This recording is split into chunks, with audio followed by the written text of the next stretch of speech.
ಇದೆ. ಬಟ್ ನಾನು ಇವತ್ತಿಗೆ ಫಸ್ಟ್ ಲೆವೆಲಲ್ಲಿ ಸೆಲೆಕ್ಷನ್ ಆಫ್ ನಾಜಲ್ ಬಗ್ಗೆ ಹೇಳ್ತೀನಿ. What is the importance or significance of what type of nozzle should be selected for proper coverage as well as reducing the fungicide or pesticide usage. ಅಂದರೆ ಕಡಿಮೆ ದ್ರಾವಣದಲ್ಲಿ full cover ಆಗಬೇಕು, ನಮಗೆ ಔಷಧಿನೂ ಕಡಿಮೆ ಖರ್ಚಾಗಬೇಕು, ಜೊತೆಗೆ coverage improve ಆಗಬೇಕು. ಅದು ಹೇಗೆ ಮಾಡಬೇಕಪ್ಪ ಅನ್ನೋದ್ರ ಬಗ್ಗೆ ತಿಳಿಸ್ತೇನೆ. ಇಲ್ಲಿ ಬೇರೆ ಬೇರೆ ಚಿತ್ರಗಳು ಕಾಣ್ತದೆ. ಇದು ಏನಪ್ಪ ಅಂದರೆ ಸ್ಪ್ರೇ ಮಾಡಿದಾಗ ಪ್ಯಾಟರ್ನ್ ಹೆಂಗಿರುತ್ತೆ ಅನ್ನೋದ್ರ ಬಗ್ಗೆ. ಇದು ಫುಲ್ ಕೋನ್, ಸೆಂಟ್ರಿಗೆ ಏನಿದೆ ಅಲ್ಲ ಇದು ಫುಲ್ ಕೋನ್ ಅಂದರೆ ಅಷ್ಟು ಭಾಗದಲ್ಲಿ ನಮಗೆ ಫುಲ್ಲು ಅದೇನಿಗೆ ಸ್ಪ್ರೇ ನಾಜಲ್ ಬಂದ್ಕೊಂಡು ರೌಂಡ್ಗೆ ಏನು ಬೀಳುತ್ತಲ್ಲ, ರೌಂಡು ಹೊರಗೂ ಬೀಳುತ್ತೆ, ಒಳಗೂ ಔಷಧಿ ಬೀಳುತ್ತೆ. ಬಟ್ ಸೆಂಟ್ರಿಗೆ ಹೆಚ್ಚಿಗೆ ಬೀಳುತ್ತೆ, ಮಾರ್ಜಿನಲ್ಲಿ ಬರ್ತಾ ಬರ್ತಾ ಬರ್ತಾ ಸ್ವಲ್ಪ ಕಡಿಮೆ ಆಗುತ್ತೆ. ಈ ಥರ ಸ್ಪ್ರೇಯರ್ ಹಿಡ್ಕೊಂಡು ನಾಜಲ್ ಹಿಡ್ಕೊಂಡು ನಾವು ಸ್ಪ್ರೇ ಮಾಡಿದ್ರೆ ಓವರ್ಲ್ಯಾಪಿಂಗ್ ಹೆಂಗಂದ್ರೆ ಸಪೋಸ್ ಈ ಸ್ಪಾಟಲ್ಲಿ ನಾವು ಹಿಂಗೆ ನಾಜಲನ್ನು ಮೂವ್ ಮಾಡಿದ್ರೆ ಇಲ್ಲಿಂದ ಇಲ್ಲಿ ತನಕ ರಿಪೀಟೆಡ್ ಆಗಿ ಔಷಧಿ ಬೀಳುತ್ತೆ. ಅಂದರೆ ಔಷಧಿ ಅವಶ್ಯಕತೆಗಿಂತ ಹೆಚ್ಚಿಗೆ ಒಂದು ಸ್ಪಾಟ್ ಹತ್ರ ಬೀಳುತ್ತೆ. ನಾವು ಅರ್ಥ ತಗೊಳ್ರಿ, ನಾನು ಇಲ್ಲಿ ಬೆರಳಿಟ್ಟಿದ್ದೀನಿ, ಈ ಸ್ಪ್ರೇಯರ್ ಈ ಥರ ಪ್ಯಾಟರ್ನ್ ಬೀಳುತ್ತೆ, ನಾನು ನಾಜಲ್ ಹಿಂಗೆ ತಗೊಂತ ಹೋದರೆ ನನ್ನ ಬೆರಳಿನ ಮೇಲೆ ಇಲ್ಲಿಂದ ಸ್ಟಾರ್ಟ್ ಆಗಿ ಇಲ್ಲಿ ತನಕ ನಮಗೆ ಹೆಚ್ಚಿನ ಔಷಧಿ ಬೀಳುತ್ತೆ ಒಂದೇ ಸ್ಪಾಟಲ್ಲಿ. ಆವಾಗ ಟ್ರಿಕ್ಲಿಂಗ್ ಪ್ರಾಬ್ಲಮ್ ಅಂತೀವಿ, ಅಂದರೆ ಕೆಳಗಡೆ ಬಿದ್ದೋಗುವ ಸಾಧ್ಯತೆ ಹೆಚ್ಚಿಗೆ ಇರುತ್ತೆ. That means we are using more pesticides, more solution for covering the unit area. ಎರಡನೇದು ಫುಲ್ ಕೋನು ಬಟ್ ಫುಲ್ ಡಿಸ್ಟ್ರಿಬ್ಯೂಷನ್. ಇದಕ್ಕಿಂತ ಇದರಲ್ಲಿ ಇನ್ನೂ ಹೆಚ್ಚಿಗೆ ಯೂಸ್ ಆಗುತ್ತೆ ಔಷಧಿ. ಯಾಕಂದರೆ ನೋಡ್ರಿ, ಇಲ್ಲಿ ಸೆಂಟ್ರ್ ಮಾತ್ರ ಹೆಚ್ಚಿಗೆ ಇದೆ, ಬರ್ತಾ ಬರ್ತಾ ಬರ್ತಾ ಕಡಿಮೆ ಇದೆ. ಬಟ್ ಇಲ್ಲಿ ಎಲ್ಲದೂ ಫುಲ್ ಸಾಲಿಡ್ ಕೋನ್ ಅಂತೀವಿ, ಇದನ್ನ ಫುಲ್ ಓಪನ್ ಕೋನ್ ಅಂತೀವಿ. ಈ ಕೋನಲ್ಲಿ ಇನ್ನೂ ಹೆಚ್ಚಿನ ಔಷಧಿ ಬೀಳುತ್ತೆ. ನಾರ್ಮಲಿ ನಮ್ಮ ಹತ್ರ ಇರೋ ಎಲ್ಲ ನಾಜಲ್ಗಳು ಇವೆರಡರ ಒಂದು ಯಾವ್ದಾರ. ಬಟ್ ಇದು ಬ್ಯಾಟ್ರಿ ಆಪರೇಟೆಡ್ ಸ್ಪ್ರೇಯರ್ಸ್ ಎಲ್ಲ ಬರ್ತಾವಲ್ಲ, ಸುಮ್ಮನೆ ಹೊರಗಡೆ ಅಷ್ಟೇ ಬೀಳ್ತೈತೆ, ಸೆಂಟ್ರಿಗೆ ಒಳಗಡೆ ಏನು ಬೀಳ್ತಾರಲ್ಲ, ಹಾಲೋ ಕೋನ್ ಅಂತೀವಿ. ಹಾಲೋ ಕೋನಲ್ಲಿ ಹೊರಗಡೆ ಮಾತ್ರ ಬೀಳುತ್ತೆ. ಇದರಲ್ಲಿ ಯೂಸೇಜ್ ಕಡಿಮೆ ಬಟ್ ಪೆನೆಟ್ರೇಷನ್ ಕಡಿಮೆ, ಒಳಗಡೆ ಹೋಗಿ ಬೀಳಂಗಿಲ್ಲ. ಯಾಕಂದರೆ ನಮ್ಗೆ ಅಟ್ ಎ ಟೈಮು ಇಲ್ಲಿ ಪ್ರೆಷರ್ ಬೀಳುತ್ತೆ, ಮೂವ್ ಆದಾಗ ಇಲ್ಲಿ ಬೀಳುತ್ತೆ, ಮೂವ್ ಆದಾಗ ಇಲ್ಲಿ ಬೀಳುತ್ತೆ, ಮೂವ್ ಆದಾಗ ಇಲ್ಲಿ ಬೀಳುತ್ತೆ.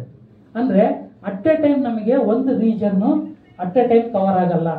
ಅರ್ಥ ಆಗುತ್ತಲ್ಲ ಹೇಳಿ, ಬಾಟ್ಲು ಮೂವ್ ಆದಂಗೆ ಫಸ್ಟ್ ಇಲ್ಲಿ, ಆಮೇಲೆ ಇಲ್ಲಿ, ಆಮೇಲೆ ಇಲ್ಲಿ, ಆಮೇಲೆ ಇಲ್ಲಿ, ಹಿಂಗಾಗುತ್ತೆ. ಇದ್ರಲ್ಲಿ ಔಷಧಿ ಕಡಿಮೆ ಆಗುತ್ತೆ ಬಟ್ ಕವರೇಜ್ ಆಗುತ್ತೆ. ಬಟ್ ಇಲ್ಲಿದ್ದಾವೆ, ಈ ಎರಡನ್ನ ನಾವು ಟಾರ್ಗೆಟ್ ಮಾಡಬೇಕು. ಇದು flat fan with tapering end. ಇದು flat fan, solid end. Flat fan ಅಂದರೆ ಒಂದು ಸ್ಲಿಟ್ ಥರ, ಈಗ ಏನಾರು ಪೈಪಿಂಗ್ ಏನಾರು ಸೀಳಿದಾಗ ಒಂದು ಪದರ ಥರ ಹೆಂಗೆ ನೀರು ಚಿಮ್ಮುತ್ತಲ್ಲ ಆ ಥರ ಬೀಳ್ತೈತೆ. ನೀವು ಒಂದು ಸತಿ ಹಿಂಗೆ ಕವರ್ ಆಯ್ತಪ್ಪ ಅಂದರೆ ಸ್ಪ್ರೇ ಕಂಪ್ಲೀಟಾಗಿ ಪೆನೆಟ್ರೇಷನ್ ಆಗುತ್ತೆ, ಫುಲ್ ಕವರೇಜ್ ಆಗುತ್ತೆ. ಅರ್ಥ ಆಯ್ತಲ್ಲ? ಇದು ಅರ್ಥ ಆಗ್ತಲ್ಲ ಹೇಳಿದ್ದು. ಈ ಫ್ಲಾಟ್ ಫ್ಯಾನ್ ನಾಜಲ್ಸು ಕಾನ್ವೆಕ್ಸ್ ಇದ್ದಾಗ ಇದನ್ನು ಬೇಕಾದ್ರೆ ಯೂಸ್ ಮಾಡ್ಬೋದು. ಇದನ್ನ ಯಾವಾಗ ಯೂಸ್ ಮಾಡ್ತಾರೆ ಅಂದರೆ ಓವರ್ಲ್ಯಾಪಿಂಗ್ ಸ್ಪ್ರೇ ಮಾಡಿದರೆ ಒಂದ್ಸತಿ ಹಿಂಗೆ ಹೋಗ್ತೀವಿ ಮತ್ತೆ ಹಿಂಗೆ ಬರ್ತೀವಿ ಅನ್ನೋ ಟೈಮಲ್ಲಿ ಇದನ್ನ ಯೂಸ್ ಮಾಡ್ಬೋದು. ಒಂದೇ ಸತಿಗೆ ನಾವು ಕವರ್ ಮಾಡ್ತೀವಿ ಅಂದರೆ ಫ್ಲಾಟ್ ಫ್ಯಾನ್ ನಾಜಲ್ಸನ್ನು ಯೂಸ್ ಮಾಡಬೇಕು. ಅವಾಗ ಮಾತ್ರ ನಾವು ಅಟ್ ಎ ಟೈಮು ಗಿಡದ ಮೇಲಿಂದ ಕೆಳಗಡೆ ತನಕ ಪೆನೆಟ್ರೇಷನ್ನು ಆಗುತ್ತೆ, ಕವರೇಜ್ ಆಗುತ್ತೆ, ಔಷಧಿ almost 30 to 40% you can reduce. ದಯವಿಟ್ಟು spraying is very very crucial technology. ನಾವು ಸೆಲೆಕ್ಷನ್ ಆಫ್ ಕೆಮಿಕಲ್ ಬಗ್ಗೆ ಮಾತಾಡ್ತೀವಿ, ಇನ್ನೊಂದು ಮಾತಾಡ್ತೀವಿ. ಸ್ಪ್ರೇಯಿಂಗ್ ಟೆಕ್ನಾಲಜಿ ಬಗ್ಗೆ we talk less, but it is a important aspect of good agriculture practices. ಔಷಧಿ ಕವರೇಜ್ ಆಗೋದ್ರಿಂದ ಡಿಸೀಸ್ ಮ್ಯಾನೇಜ್ಮೆಂಟು, ಪೆಸ್ಟ್ ಮ್ಯಾನೇಜ್ಮೆಂಟು, ಜೊತೆಗೆ ನಾವು ಯಾವ ಟೈಮಲ್ಲಿ ಮಾಡಬೇಕು, ಡೆಲ್ಟಾ ಕ್ಯಾಲ್ಕುಲೇಷನ್ ಬಗ್ಗೆ ಇದನ್ನು, ಈ ನಾಜಲ್ಸ್ ಬಗ್ಗೆ ಲಾಸ್ಟ್ 1 yearಯಿಂದ ನಾವು ನಮ್ಮ ಸೀನಿಯರ್ ವರ್ಕ್ ಮಾಡ್ತಾ ಇದ್ದೀವಿ. And it is very very interesting topic. But ಇದರಲ್ಲಿ ಮೋರ್ ಆಫ್ ಇಂಜಿನಿಯರಿಂಗ್ ಸೈನ್ಸ್ ಇದೆ. ಅದನ್ನು ಕಲಿತು ನಾವು ಯಾವ ಥರ ಮಾಡಿದರೆ ಏನು ಚೆನ್ನಾಗಂತ we are trying out so many. ಇದು ಲಾಸ್ಟ್ದು ನಾಜಲ್ಲು ಪಾಯಿಂಟ್ ಆಗಿ, ಅಂದರೆ ಕಾರಂಜಿ ಥರ ಒಂದೇ ಪಾಯಿಂಟ್ ಆಗಿ ಸಿಗ್ತದೆ. ಯೂಶ್ವಲಿ ತೆಂಗಿನ ಗಿಡ ಅಂಥವಕ್ಕೆಲ್ಲ ಎತ್ತರಕ್ಕೆ ಹೋಗ್ಲಿಕ್ಕೆ ಈ ಥರ ನಾಜಲನ್ನು ನಾವು ಯೂಸ್ ಮಾಡ್ತೇವೆ. ಬಟ್ ಈ 2 ನಾಜಲು ನಮ್ಗೆ ಬೇಕು. ಇವುಗಳನ್ನು ದಯವಿಟ್ಟು ಯಾರಾದರೂ ಲೀಡ್ ತೊಗೊಂಡು ಅಥವಾ ತಾವೇ ಲೀಡ್ ತೊಗೊಂಡು ಸರ್ ಎಲ್ಲರೂ ಇರುವಂಥ ಎಕ್ಸಿಸ್ಟಿಂಗ್ ಸ್ಪ್ರೇಯರ್ ಸಿಸ್ಟಮ್ಗೆ ನಾಜಲ್ಗಳನ್ನು ಸುಮಾರು 2-3 ಕಂಪ್ನಿದವ್ರು ನಾಜಲ್ಗಳನ್ನ ಸಪ್ಲೈ ಮಾಡ್ತಾರೆ. ಆ ನಾಜಲ್ಗಳನ್ನ ಟ್ರೈ ಮಾಡಿ ಸ್ಪ್ರೇ ಕವರೇಜ್ ಆಗುತ್ತೋ ಇಲ್ಲ ಅಂತಂದೇಳಿ ಚೆಕ್ ಮಾಡೋದು. ಚೆಕ್ ಮಾಡಲಿಕ್ಕೆ ಮಾಯ್ಶ್ಚರ್ ಸೆನ್ಸಿಟಿವ್ ಪೇಪರ್ಸ್ ಅಂತ ಬರ್ತವೆ. ಮಾಯ್ಶ್ಚರ್ ಸೆನ್ಸಿಟಿವ್ ಪೇಪರನ್ನು ಗಿಡಗಳಲ್ಲಿ ಅಲ್ಲಲ್ಲಿ ಹಚ್ಚಿಬಿಟ್ಟು ಸಣ್ಣ ಹಿಂಗೆ ಪಿ ಎಚ್ ಪೇಪರ್ ಇರುತ್ತಲ್ಲ ಆ ಥರ ದೊಡ್ಡವು ಇರ್ತವೆ, ಗ್ಲಾಸ್ ತಗ ಇದ್ದಂಗೆ ಒಂದು 2 ಬೆಟ್ಟಾಗಲ್ಲ ಇಟ್ಟಿದ್ದಾವೆ. ಗಿಡದಲ್ಲಿಟ್ಟು ಸ್ಪ್ರೇಯರನ್ನು ನಾವು ರನ್ ಮಾಡಿದ್ಮೇಲೆ ಆಮೇಲೆ ಪೇಪರ್ಗಳು ಎಲ್ಲೆಲ್ಲಿ ಬಿದ್ದಿರುತ್ತಲ್ಲ ನೀಲಿ ಕಲರ್ ಆಗಿರ್ತಾವೆ. ಅವು ಯೆಲ್ಲೋ ಕಲರ್ ಪೇಪರ್ ನೀರು ಬಿದ್ದ ಹತ್ರ ಬ್ಲೂ ಕಲರ್ ಆಗಿರುತ್ತೆ. ಅದನ್ನ ನೋಡಿದ್ರೆ ಗೊತ್ತಾಗುತ್ತೆ ಕವರೇಜ್ ಹೆಂಗಾಗಿದೆ ಅಂತಂದೇಳಿ. ಅದನ್ನು ಯಾರ್ದಾರ ಫೀಲ್ಡಲ್ಲಿ ನಾವು ಗ್ರೇಪಲ್ಲಿ ಮೇಡ್ ಇಟ್ ವೆರಿ ಸ್ಟ್ಯಾಂಡರ್ಡೈಸ್ಡ್. ಅಲ್ಲಿ ಟೈಮಿನ ಅನುಸಾರವಾಗಿ ಆ ಫ್ಲ್ಯಾಟ್ ಪ್ಯಾನನ್ನು ಸ್ಪೀಡ್ ಹೆಂಗೆ ಇಟ್ಕೋಬೇಕು, ಓರಿಯಂಟೇಷನ್ ಆಫ್ ನಾಜಲ್ಸು, ಗಿಡ ನಮ್ದು ಎಷ್ಟು ಎತ್ತರ ಇದೆ, ನಮ್ಮ ನಾಜಲ್ಸು ಅವಕ್ಕೆ ಕವರ್ ಮಾಡ್ತಿದ್ದಾವೋ ಇಲ್ಲ ಅಂತ. ಇಲ್ಲ ಅಂದ್ರೆ ಹೆಂಗಾಗುತ್ತೆ ಹೇಳ್ರಿ, ಮಗ ಟ್ರ್ಯಾಕ್ಟ್ರಲ್ಲಿ ಸ್ಪ್ರೇ ಮಾಡ್ತಾ ಇದ್ರೆ ಅಪ್ಪಾಜಿ ಹೊಟ್ಟೆ ಮೇಲೆ ಇದ್ಕೊಂಡು ಹೇಳ್ತಾರೆ, ನನ್ನ ಮಗ ಹೊಡಿತಾ ಫುಲ್ ಧೂಳು ಇದ್ದೈತೆ ನೋಡೋಕೆ. That is not the way.